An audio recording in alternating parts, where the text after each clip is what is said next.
안녕하세요. 생명의 주님이 우리와 함께 하십니다. 우리와 함께 하시는 주님을 찬양합니다. 기도하겠습니다. 주님 감사합니다. 오늘도 저희들에게 소망의 날을 주셨습니다. 우리의 삶이 어떤 환경에 처하든지 주님 계시니 또는 주님의 선하신 인도하심과 말씀이 계시니 저희들은 넘어지지 않고 소망하며 주님을 의지하고 바라봅니다.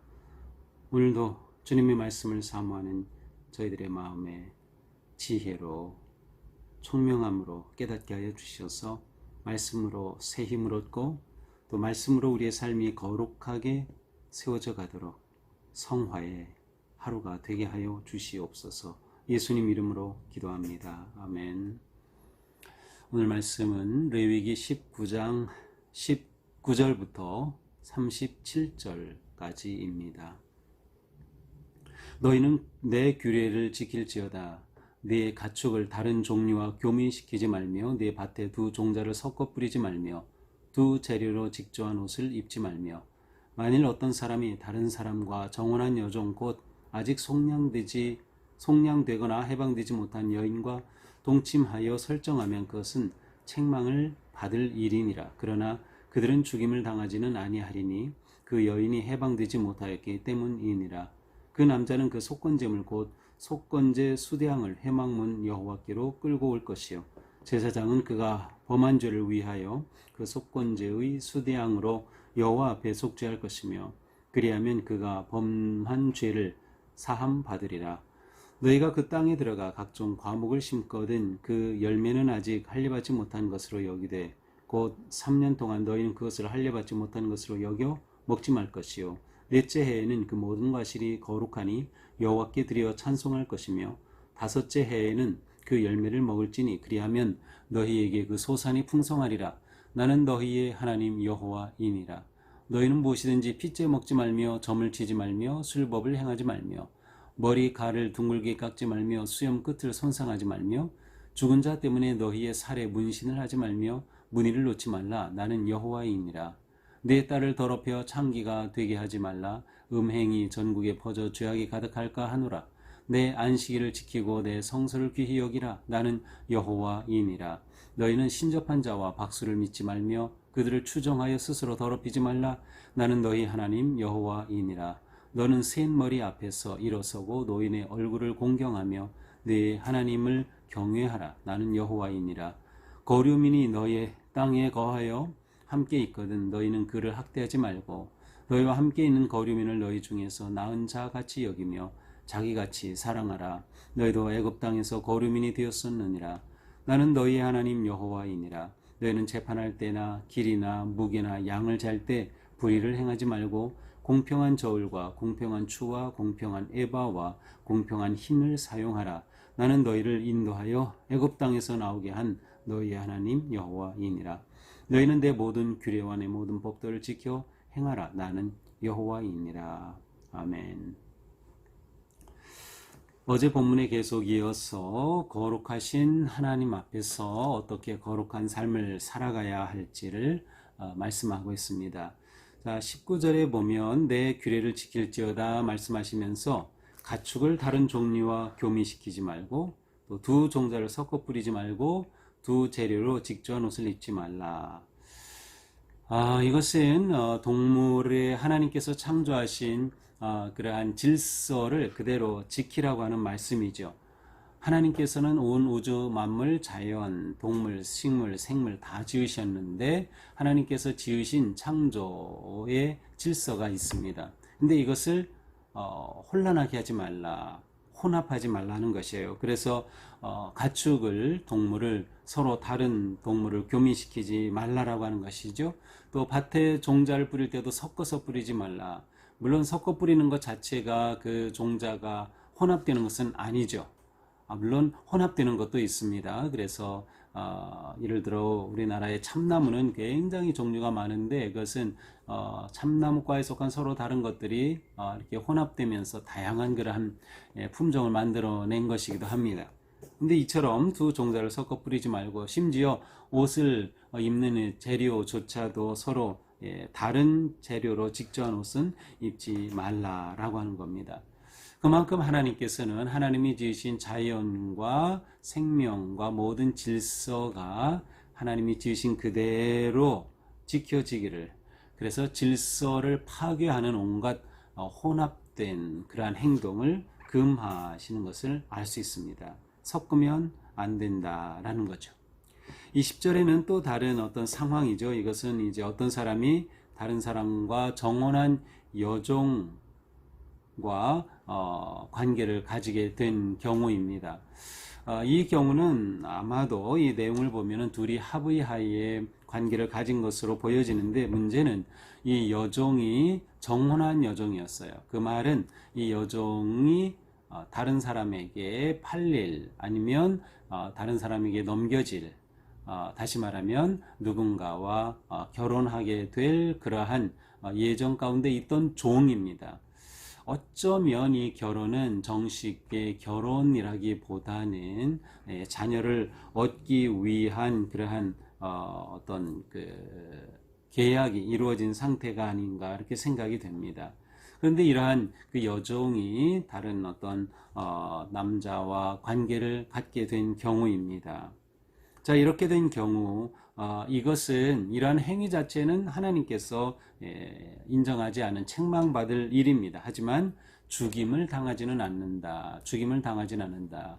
그 이유가 이 여인이 정혼은 하였지만, 다시 말하면 다른 사람에게 넘겨주기로 작정은 되어 있었지만 아직 실제로 넘겨준 상태는 아니기 때문에. 그래서 속량이라고 하는 이 단어가 나오는데, 이 단어는 몸값을 지불한다는 뜻입니다. 몸값을 지불한다. 사실 예수님의 십자가의 죽으심을 속량이라고 하죠. 그것은 죄값을 지불하신 겁니다. 그래서 내가 다 이루었다, 테텔레스타이라는 이 말씀은 내가 다 지불했다는 뜻이거든요. 바로 여기에서 이 여종에 넘기기로 했지만 모든 값이 다 지불된 상태가 아니기 때문에 아직 이 주인에게 속한 상태입니다. 그래서 이 경우에 이 두 사람을 죽이지는 않고 잘못한 것에 대한 죄 사함을 받기 위해 속건 제물을 드려라 라고 말씀합니다. 자, 그 다음 23절, 너희가 그 땅에 들어가 각종 과목을 심거든 이제 가나안 땅에 들어갔을 때 거기에서 과일나무를 심게 될 텐데, 그때에 나무를 심어서 열매가 맺겠죠. 그런데 첫째, 둘째, 셋째 해 동안은 이 나무는 아직 할례받지 못한 나무다. 그러니 이 나무의 열매를 먹으면 안 된다. 이것을 하나님께 열매로 드려서도 안 된다. 그래서 3년 동안은 그대로 두도록 하였습니다. 여기서 할례받는다라는 이 단어 자체가 좀 특이하죠. 할례라는 행위가 어떻게 이 과일, 과수에 적용이 될 수 있을까? 그런데 여기서 할례받지 못했다는 것은 금지된 혹은 부정한이라고 하는 의미가 있습니다. 그러니까 아직 3년까지 맺는 열매는 부정한 것이다. 하나님께 드리고 아니면 사람이 먹지 못하도록 금지된 것이다. 그러한 뜻입니다. 그래서 이것은 기다려야 합니다. 자, 4년째 열매가 맺었을 경우에 그것은 하나님 앞에 드릴 만한 첫 열매로 하나님께 예물로 드리게 되었습니다. 그래서 넷째 해에는 모든 과실이 거룩하니 여호와께 드려 찬송하라. 그 다음 5째 해부터는 그 과일나무를 심은 농부가 그것을 먹을 수 있다라고 말씀합니다. 자, 이렇게 과일까지도 하나님께서는 규례를 정하셔서 거룩하게 구별하고 계심을 볼 수 있습니다. 26절, 무엇이든 핏째 먹지 말라. 핏째 먹지 말라는 것은 사실 문자대로 번역을 한다면 피 위에서 먹지 말라는 뜻이에요. 그래서 피가 있는 채로 먹지 말라라는 의미보다는 무엇인가를 먹는데 흘린 피 위에서 먹는 거거든요. 어떤 생각이 떠오릅니까? 그렇습니다. 동물 제사를 드린 것이죠. 그래서 이방인들이 제사를 드리는 그러한 이미지가 여기에서 떠오릅니다. 다시 말하면 이방인들이 행하는 것과 같은 그러한 행위를 하지 말라는 것이에요. 핏째 먹지 말라. 주술행위의 하나일 수도 있는 거죠. 그 다음에 점을 치지 말고 술법을 행하지 말라. 머리를 둥글게 깎지 말라. 이 둥글게 깎는 것은 당시 우상 숭배하는 사람들의 한 모습이기도 하였어요. 그 모양을 따르지 말라는 것이요. 수염 끝을 손상하지 말라. 수염 끝을 이렇게 다듬지 말라는 거죠. 그냥 자연스럽게 나는 대로 두라는 것이죠. 하나님의 창조 질서 안에 있어야 하는 것이기 때문이죠. 또 죽은 자 때문에 너희 살에 문신하지 말고 문의를 놓지 말라. 나는 여호와니라. 문신과 몸에 어떤 문이 새기는 것을 금합니다. 이것은 그 당시 주변 문화 가운데 누군가가 죽으면 애도하는 표현으로 몸에 문신을 하는 그런 행위가 있었던 거죠. 근데 그것을 금하는 겁니다. 자, 이렇게 해서 그들에게 일어날 수 있는 여러 가지 어떤 그 토착적인 이방인들의 주술, 이방인들의 민간신앙, 이방인들의 어떤 그러한 모습을 따르지 않도록, 그래서 점술, 또 마술, 이러한 모든 것들을 주술 행위를 금하는 것이 바로 이 말씀입니다. 자, 29절, 네 딸을 더럽혀 창녀가 되게 하지 말라. 이것은 그 당시에 자녀를 성전, 그러니까 신전이죠. 신전에 신전 창기로 이렇게 보내는 경우가 종종 있었습니다. 근데 이러한 이방 문화를 금하는 것이죠. 그래서 이 당시에 바알, 아세라 이러한 토착 이방인들이 섬기던 그러한 가나안의 우상 숭배 가운데는 어떤 그 성적인 행위들이 많이 있었기 때문에 신전에 딸을 바치는 경우가 많이 있었습니다. 바로 그런 것을 금하는 말씀이죠. 그리하여 하나님이 세우신 안식일을 지키고 성소를 귀히 여기라. 자, 안식일을 지킨다는 것은 간단하게 말하면 멈추는 겁니다. 모든 노동 행위를 멈추고 인간의 행위를 멈추는 것이죠. 그리고 그것은 쉼이 됩니다. 그래서 안식일은 궁극적으로 살아가는 모든 삶에서 하나님께서 배려해 주시는 겁니다. 쉼을 보장해 주는 겁니다. 노동에 지치고 무너지는 삶이 아니라 쉼을 통해서 계속 회복되고 새롭게 살아갈 수 있는 그러한 길을 열어주시는 아주 귀한 법인 것이죠. 안식일을 잘 지켜라. 31절, 너희는 신접한 자와 박수를 믿지 말며 박수무당을 따르지 말라는 거죠. 그렇습니다. 그들을 추정함으로 스스로 더럽히지 말라. 너희는 나는 너희의 하나님 여호와이니라. 이방 땅에서 가나안 땅에 들어갔을 때 이방인들이 행하고 있을 그런 모든 것들에 대해 하나님께서 금하시는 겁니다. 32절, 센 머리 앞에서 일어서고, 머리가 희끗희끗 센다. 무슨 뜻일까요? 노인이란 뜻이죠. 센 머리 앞에서 일어서고 노인의 얼굴을 공경하고 하나님 여호와를 경외하라. 나는 여호와이니라. 노인을 공경하는 것은 건강하고 바른 사회의 아주 중요한 모습입니다. 노인을 공경할 줄 아는, 노인을 존경할 줄 아는 노인에 대해서 배려하고 그들의 삶의 가치와 의미를 주는 그러한 것이 너무도 중요한 일이죠. 하나님께서는 노인을 공경하라, 노인 앞에 예의를 갖추라 라고 말씀합니다. 이것이 여호와 하나님을 경외하는 것과 연결이 된다는 겁니다. 하나님을 경외한다고 하면서 노인을 공경하지 않아요? 부모를 공경하지 않아요? 이것은 말이 안 된다는 겁니다. 여호와 공경과 여호와를 경외하고 섬기는 것은 노인과 부모를 섬기는 것과 연결이 되는 것이다 라는 말씀이죠. 거류민이 너희 땅에 거류하며 함께 있거든 그를 학대하지 말라. 이스라엘 백성들 가운데 외국인들이 많이 옵니다. 또 주변에 있는 그러한 민족들이 올 수 있죠. 그때 그 거류민, 그들과 함께 있지만 자기 땅이 없는 그들을 학대하지 말라는 것이에요. 그들을 잘 대해주라는 것이죠. 그들을 착취하지 말라는 것이에요. 심지어 어떻게? 자기같이 사랑하라. 34절, 자기같이 사랑하라. 정말 파격적인 말씀이에요. 파격적인 말씀이에요. 우리는 하나님께서 이스라엘 백성들을 가나안 땅으로 인도하실 때 그 땅에 들어가 무자비하게 거기 있는 토착민들을 다 죽이고 몰살시키는 그러한 이미지가 떠오르죠. 전쟁하는 하나님, 그러한 무자비한 하나님의 이미지가 떠오르지만 사실 하나님의 마음 중심에는 이처럼 사랑과 자비가 가득합니다. 그 어느 누구라도 너희와 함께 거하고 또 너희에게 돌아오는 자는 그렇게 멸하게 하지 않으셨어요. 하나님의 사랑과 자비하심이 여기에 그대로 드러나고 있습니다. 그렇습니다. 우리가 살아가면서 우리 주변에도 거류민들이 많이 있죠. 해외에서 온, 동남아에서 온 그러한 이민자들, 아니면 그 노동을 위해서 온 그러한 분들, 또 국제 결혼을 통해서 오신 분들, 많은 분들이 우리 주변에 있어요. 그런데 그런 분들을 우리가 귀하게 여기고 나처럼 사랑하는 것, 이것이 우리가 살아가야 할 모습입니다. 하나님이 세우신 질서가 바로 이겁니다. 인간이 살아가는 다른 질서는 이처럼 소외되고 억눌리고 가난하고 잊혀질 그러한 사람들에 대해서 존중하고 사랑으로 대하는 것이죠. 35절부터는 이제 공평한 재판에 관해 또 나옵니다. 재판할 때 길이나 무게의 양을 잴 때 불의를 행하지 말라. 여기서 길이나 무게의 양을 잰다는 것은 이제 상거래할 때입니다. 그래서 36절에 보니까 공평한 저울, 공평한 추, 공평한 에바와 공평한 흰을 사용하라. 이것은 이제 계량단위 계량하는 도구죠. 에바.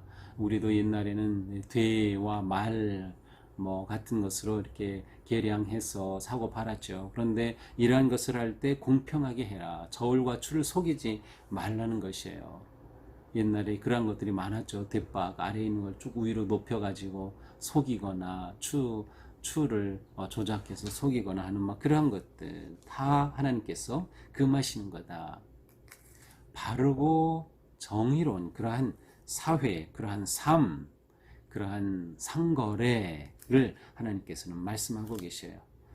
마지막 37절, 너희는 내 모든 규례와 내 모든 법도를 지켜 행하라. 나는 여호와이니라. 하나님과 맺은 언약을 기억하고 너희가 언약 백성으로 이렇게 바르고 정의롭게 살아야 한다라고 말씀하십니다. 자, 오늘의 말씀이죠. 자, 오늘의 말씀은 우리가 거룩한 삶을 살아갈 때 아마도 거룩한 일상 속에서 어떻게 살아야 할지를 보여주시는 말씀이라고 생각이 됩니다. 우리가 옷을 입을 때, 농사 짓는 사람은 일할 때, 또 상거래할 때, 다른 사람을 만날 때, 외국인을 만나게 될 때, 그들과 함께 거주하게 될 때, 이 모든 상황 속에서 우리 일상 속에서 어떻게 거룩한 삶을 세워갈까? 거룩하다는 것은 무슨 뜻이에요? 구별되었다는 거죠. 구별되었다. 우리는 구별된 삶을 사는 겁니다. 하나님의 자녀다, 성도다라는 그러한 이름은 구별된 자라는 뜻이에요. 그래서 우리의 삶이 구별되어야 하는 거죠. 자, 어떻게 구별이 되어야 될까요? 무엇보다 우리는 하나님의 창조 질서를 지켜야 한다. 하나님의 창조 질서를 지켜야 한다. 그래서 하나님께서는 섞이는 것을 금지하셨어요. 섞는 것을 금지하셨어요. 혼합되는 것을 금지하신 거죠. 질서를 순수하게 지켜가도록 하신 거예요. 우리는 여기서 한 걸음 더 나아가서 우리의 마음이 혼합되지 않도록 조심해야 합니다. 우리의 신앙이 혼합되지 않도록 조심해야 돼요. 오늘 말씀에 보니까 점술하는 것, 무당 찾아가는 것, 이방 풍속을 따르는 이런 모든 것들을 금하고 계시죠. 그렇습니다. 우리의 마음이, 우리의 신앙이 이 세상의 것들과 혼합되지 말아야 돼요. 우리의 신앙을 잘 거룩하게 지켜내야 합니다. 구별돼야 돼요. 세상의 풍속과 문화를 따르지 말라는 거죠. 점보러 다니고 무당 찾아다니고 이거 있을 수 없는 일입니다. 오직 여호와 하나님만을 따르는 우리의 마음이 혼합되지 않게 하는 것, 너무도 중요한 일이죠. 또한 우리는 살아갈 때 바르고 정의롭게 기준에 따라서 살아가야 된다. 속이지 않는 거예요. 공평하게 하는 거죠. 불공평하거나 치우치거나 속이는 일이 없게 해야 합니다. 이것이 또한 질서를 지켜가는 삶의 모습입니다. 거래할 때에 계량의 단위, 추를 속이는 것 하지 말라. 재판할 때에도 바르게 하라. 우리가 살아갈 때 항상 우리는 바르게, 올곧게, 정의롭게 살아가야 한다라는 것이 우리에게는 분명히 있어야 됩니다. 그래서 우리는 이러한 길을 선택하는 거죠. 그리고 법규를 잘 지키고 따르는 것입니다. 우리가 살아가기 위해서 지켜야 할 법들이 많이 있어요. 사회 일반적인 그러한 법들. 정의로운 삶을 살기 위해서는 우리는 이러한 것들을 잘 지켜야 합니다. 법을 그냥 쉽게 범하고 무법 행동을 하는 것은 그리스도인답지 못한 거다. 거룩하지 못한 것이다. 라고 하는 게 분명합니다. 또한 우리는 노인을 공경할 줄 알아야 한다. 이것은 우리 교회가 놓치지 말아야 할 아주 중요한 것입니다. 노인을 공경하고 그들을 잘 존중하고 섬기고 사랑해야 한다. 이것이 우리가 마땅히 가야 할 길입니다. 그래서 우리 교회가 어르신들이 행복한 교회, 노인이 행복한 교회가 되어야 합니다. 온 세대가 행복한 교회, 건강한 교회가 되는 것, 바로 그것이 우리가 꿈꾸는 우리의 모습이죠. 자, 오늘 말씀을 보면서 오늘 하루도 우리는 하나님의 질서를 잘 따르고 지키며 하나님의 법을 잘 따르고 지키며 공의로우면서도 사랑으로 살아가는 그런 복되고 아름다운 하루가 되기를 주님의 이름으로 축복합니다. 기도하겠습니다. 주님 감사합니다. 오늘도 우리 길을 인도하여 주시고 함께하여 주신 은혜 감사합니다. 주신 말씀 따라 오늘 저희들의 삶이 공의롭고 하나님의 질서를 세워가는 복된 삶 되게 하여 주시옵소서. 우리의 마음과 생각을 올곧게 지켜가게 도와주시고 세상의 것으로 인하여 섞이지 않도록 우리의 마음과 믿음이 혼합되지 않도록 지켜주시옵소서. 어르신들을 공경하며 모든 인간관계 속에서 내 몸처럼 나 자신처럼 사랑하는 마음으로 우리 주변에 있는 누구라도 그렇게 존중하며 사랑할 수 있는 저희가 되게 하여 주시옵소서. 예수님 이름으로 기도합니다. 아멘. 네, 오늘도 주님의 은혜 안에서 우리의 삶이 거룩하고 행복하기를 축복합니다. 사랑합니다.